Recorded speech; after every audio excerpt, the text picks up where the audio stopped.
surah that I could read right now. Any Muslim, you sir, you are a Muslim, so please come. Last time we had a wonderful conversation. You say Surah 112. Surah 112.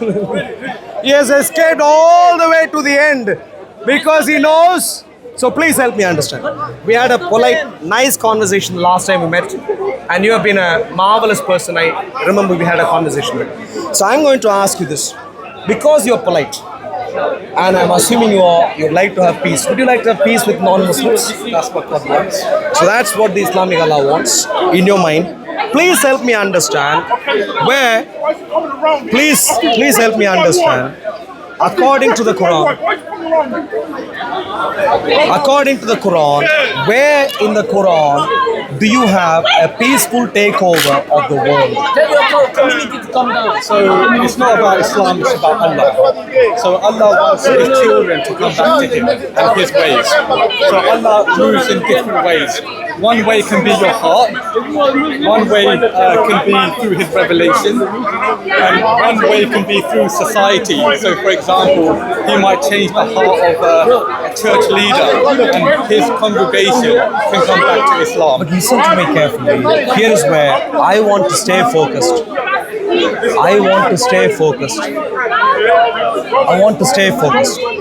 And how I'd like to stay focused is this. I am concerned. You may have a good idea. I don't want to conflate your ideas with the Islamic Allah's ideas. And that is where any response that I get from you on behalf of Islam, I want not your response per se, not your ultimate response, but the Islamic response. So please, you need to quote from the Quran. What is the question I'm asking you? The question I'm asking you is this. Clearly the Quran is interested in a worldwide takeover. That's clear. It's there in multiple places, Surah 8, Surah 9, Surah 2, in different places. I can show you particular verses for that. Religion is all for Allah. All religion should become Islam across the world. That's a target. 5 different places revealed in the Quran. So worldwide takeover for Islam is there in the Quran. And what does it mean for the land to be taken over by Islam? Where Sharia, Islamic Sharia, becomes the law of the land. That's the ultimate definition. So that's also clear in the Quran. I am now focused on the methodology, the details of what would happen in the process. So you are saying that as Islam accomplishes this worldwide takeover, it would want to do this in peace with the non-Muslims. I want to know details from the Quran where you find that the Islamic Allah is interested in a worldwide takeover through peace. Where do you find that in the Quran?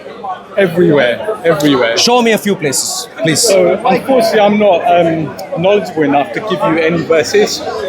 But you said everywhere. But you can't quote even one. I can't quote even one. This is a bit of a, I don't know if... That's my weakness, not the Quran. I'll tell you, I'll give you some details. So Islam had religious conflict. Of course, Islam began in the 7th century. There are details of how Muslims began to live recorded in the Quran. Islam had conflict with at least 3 different groups at the early times as recorded in the Quran. The Jews and the Christians, general non-Muslims, and particularly custodians of Masjid al-Haram. At least 3 different groups. You find details. All 3 situations, disagreements, resolved through violence. Do you know of any of these particular conflicts resolved in a peaceful manner? In Islam, violence is allowed for self-defense, especially for when a religious community is very small. For example, in Moses' time, there was the... Don't go to Moses. Moses is not Islam. Moses is a very different ball game. I am concerned about Islam, 7th century. Did the Muslims resolve any religious disagreement they had criminally? As a matter of fact, their religious disagreements were criminal. They wanted to take over properties of other religions. So that was a criminal intent. So even when they disagreed criminally, did they use peaceful means to resolve any of these problems? So violence and war is allowed in Islam for self-defense. But did they ever use peace? Yeah, to begin with, everything... Where did they use peace? In the Quran. Where did they use peace? Towards who? In the Quran, Prophet Muhammad was preaching to his people for 14 years. Where did he use peace? Three separate groups of people with whom the early Muslims, as recorded in the Quran, ran into religious disagreement criminally.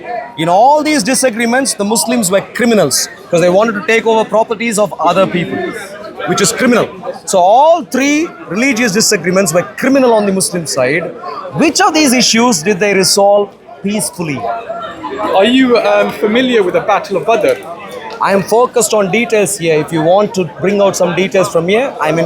Which particular people group are you talking about? So in the Quran, there'll be a Battle of Badr. There's no Battle of Badr in the Quran. That's from your outside of the If there's Quran. no Battle of Badr in the Quran, I'll let the viewers decide. Please listen carefully. The word Battle of Badr, the phrase Battle of Badr doesn't show up in the Quran. Oh, actually, wait a second. Maybe. So, which particular detail would you like to bring out from the Quran, please? So the question I'm asking, Yeah. in the Battle of Badr, did the Muslims attack or did the pagans? Or did the pagans attack the Muslims? Was it a self-defense battle or was it aggression battle? In relation to custodians of Masjid al-Haram, I can tell you who the initial aggressors were. Custodians of Masjid al-Haram owned the property. Muslims wanted to take that over. So, the initial aggression was by the Muslims. In relation to the Jews and the Christians, I can tell you again. Jews and Christians, set themselves up in a defensive stance. Surah al-Hashr, Surah 59 clarifies this. Nowhere is there any evidence that the Muslims were nowhere is there any evidence that the non-Muslims were the initial aggressors. Everywhere, in every situation, the Quran clearly clarifies that the Muslims were the initial aggressors in every situation. So none of these battles, none of these situations, the Muslims were acting in self-defense. None of these. So yeah, just please check the facts. I have checked my facts. So Badr was in self-defense and Uhud was in self-defense. I have and all of the initial battles were in self-defense. Please check. Where in the Quran, which people group, where in the Quran, I'd like to get to the details. I'm not a scholar on the Quran. I can't give you verses, but I know from the hadith and the history. Are you hearing at least what I am giving? Hadiths You're saying later. Muslim are aggressive. You're saying the Muslim aggressors for Uhud and Badr. Is that your stance? No, I'm saying altogether the summary of Muslims engaging with non-Muslims in the Quran, if I could summarize, three different people groups with whom Muslims had religious disagreement. In all three cases, the Muslims were criminal because they were the initial aggressors. One broad category, custodians of Masjid al-Haram. With Masjid al-Haram, Surah 2, Ayah 114 clearly says that was not an Islamic property. That was a non-Islamic property. Surah 2, Ayat 114. The non-Muslims said, no Islamic Allah business here. Don't do Islamic Allah here. If you are deluded, keep your delusion to yourself. Don't bring this here. This is our place. Don't come in. Surah 2, Ayat 114 testifies. Yet, Surah Al-Anfal testifies. Surah At-Tawbah testifies. Surah in a few other places clearly testifies that the Muslims went ahead with violence and took over. So who were the criminals? The Muslims. When a property that didn't belong to them, they were going to take over, who are the criminals? Was there any violence? Please listen. If I come to your house, It's peaceful. listen carefully. If I come to your house, peacefully shoo you away, and never let you back into your house peacefully. Maybe I come here at the door, give you a pizza, take you away, and never let you back into your house. Is that crime or not? It depends whose house it is. So this is not your house. Alright, so this is where your house. I knock your door. You come. I say, hey, look, we know each other. Please come. Have this tea with you. And you unwittingly step aside. And I quickly push you, and not even touch you. Quickly go into your house. Close the door behind you. Never let you back in. Am I a criminal or not? It's actually not my house. It's Prophet Abraham's house. Here is where. No. The Kaaba is Prophet Abraham's house. But listen to me carefully. In the example I have given, can we agree that I am a criminal? Can we agree? In the example I have given. In your example, Sure. it's not my house. No, no. I am talking about your house in the 21st century. If I make you leave your house and never let you back in, do we agree that I am a criminal? Do we agree? It depends. If I'm squatting in that house, who am I? Listen Am carefully. I the owner or the You are squatter? now being very, very not sincere, insincere, very insincere. You now need to focus. The question I'm asking is very simple. Your house, what you own, land registry you own, you paid the money, the deposit, you are paying the mortgage. I come in, I knock on the door. As you open the door, I show you a pizza. I say, hey, look, let's have pizza. You step outside. I walk in, close the door behind you, never let you back in. Am I a criminal or not? Yes. Thanks. Very good. More so if I also beat you up in the process. More so. If I also, without showing a pizza, if I drag you hard, beat you with a club, and stamp you and throw you onto the street, I am even more criminal. Yeah. Yes. Multiple crimes. And my challenge to you is that's exactly what the Muslims did. That's exactly what the Muslims did with Masjid al-Haram. That's exactly what they did. Surah 2, Ayat 114 testifies that Masjid al-Haram was owned by non-Muslims who clearly said, no Islamic Allah here. Surah 2, Ayat 114. I understand. So it was non-Islamic. We both understand. When it is non-Islamic and Muslims wanted to take over and they use violence as recorded in Surah Al-Anfal, Surah 8, as recorded in Surah Al-Ma'idah, Surah 5, as recorded in Surah At-Tawbah, Surah 9, including Surah 9, 5 and so on, can we agree the Muslims were criminals? No, because the question is who built the Kaaba? Whose was it? Do you have, I'll ask one last time this question. Do you have any evidence to suggest that Masjid al-Haram pre-7th century was non-Islamic? Do you have anything to the Sorry, contrary? Islamic. Islamic, yeah. Do Islamic. you have any evidence to the contrary? We have the Quran. What do you have? Listen carefully. I have said the Quran itself testifies for me, not for you. The Quran itself testifies that Masjid al-Haram was non-Islamic, pre-Islam. The Quran itself testifies. I can read this for you if you like. Surah 2, Ayat 114. Surah 2, deals with Masjid al-Haram, don't you? Are you familiar with this? No, I'm not familiar. Here is why when you're not familiar, please don't make things up. If you read Surah 2, towards the end, Ayat 216, 217, 216, it talks about sacred month, Masjid al-Haram. Do you see that? Yeah, can you please read? Yeah, so that's talking about Masjid al-Haram. It begins explaining the context of Hajj to Masjid al-Haram and whatever else. So the same surah which deals with Hajj to Masjid al-Haram in Ayat 214 clearly says this. 214. Or do you think that you will enter paradise while such has not come? Surah 2. One second.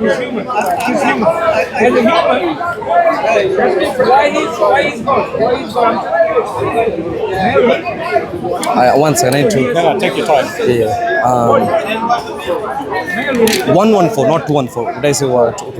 Yeah, 114. Sorry. 114. Surah Al-Baqarah, Ayat 114. And who are more unjust than those who prevent the name of Allah being mentioned in his mosques and jihad towards their destruction. So the surah, whilst discussing the dynamics of what the Muslims ran into with the custodians of Masjid al-Haram, clearly says that the custodians prevented the name of Allah being mentioned in places including Masjid al-Haram. You see, where Allah can't be mentioned, it is not Islamic. Where the people said, no Allah, we don't do Allah here. Like how the Christians say about churches, we don't do Allah here. Even though you think it's the same Allah, we say, no, we don't do your Allah here. We deal with a different God. The same, no, we don't have Allah. You say the same delusion, the same mental ailment showed up to Muslims from the 7th century. The non-Muslims, custodians of Masjid al-Haram, very clearly said, no Allah here, no. So 114, who are more unjust than those who prevent the name of Allah being mentioned? They clearly said, no Allah here in his mosques, no Allah here. So the Quran itself testifies that Masjid al-Haram, according to records from the 7th century, as Islam was starting up, the Quran itself testifies no Allah in Masjid al-Haram. In other words, non-Islamic. You asked me for evidence for Masjid al-Haram being non-Islamic from pre-Islamic times. That's it. Your Quran itself sides with me, not with you. Do you now have, contradicting Surah 2, Ayat 114, from pre-Islam, any evidence to suggest that the Masjid al-Haram was Islamic? Until you gave me that, you should be considered, like the 7th century Muslims, as a deluded Muslim who was violent and criminal, because you decided in your delusion that building belonged to you. So when the Quran says, is there anyone more unjust? In our example where you gave the pizza and the house, you can still say, is there anyone more unjust that sits in someone else's house when it isn't their house? So we believe that the Kaaba is the house of You believe, Allah. completely understand. What I'm saying, when you don't have evidence and you believe, it's what we call delusion. Especially when it involves criminal aspects, it's a delusion which deserves for people with the delusion to be sectioned. In the 7th century, the Muslims had delusion enough that they should have all been sectioned, including Muhammad. So that is where I'm asking you. You are not giving an answer to the question I've asked, so I've repeated the question one last time.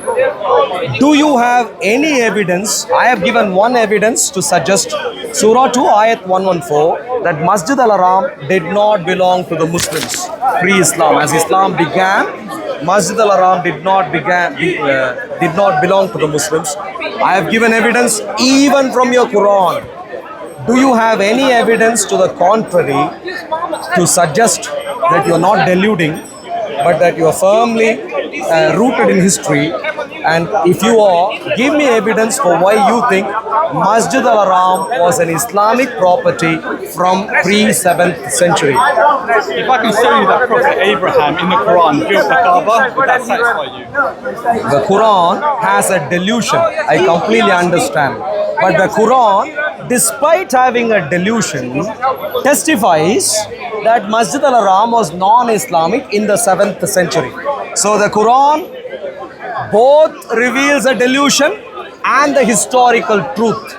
I am asking you to counter the delusion. Have you got evidence pre-7th century to suggest, pre-Islam, to suggest the Quran itself, Surah 2, 114, Masjid al-Haram non-Islamic. Pre-Islam, do you have any evidence to suggest Masjid al-Haram was Islamic? Please tell me one thing first. Do you acknowledge the Quran as a source of truth? In other words, no evidence pre-Islam. Because you're quoting In other it. words, my dear friend, I have quoted your own Quran to debunk your ideas and to suggest to you, not just you, people in the 7th century like you, but you are not in the 7th century. They were deluded. They clearly didn't want to. One second, please, let me finish. They clearly both testified that the building didn't belong to them, yet used violence. Surah 9, Ayat 5. Violence. Surah 9. You can read the first 40 ayats. Whoa. Whoa.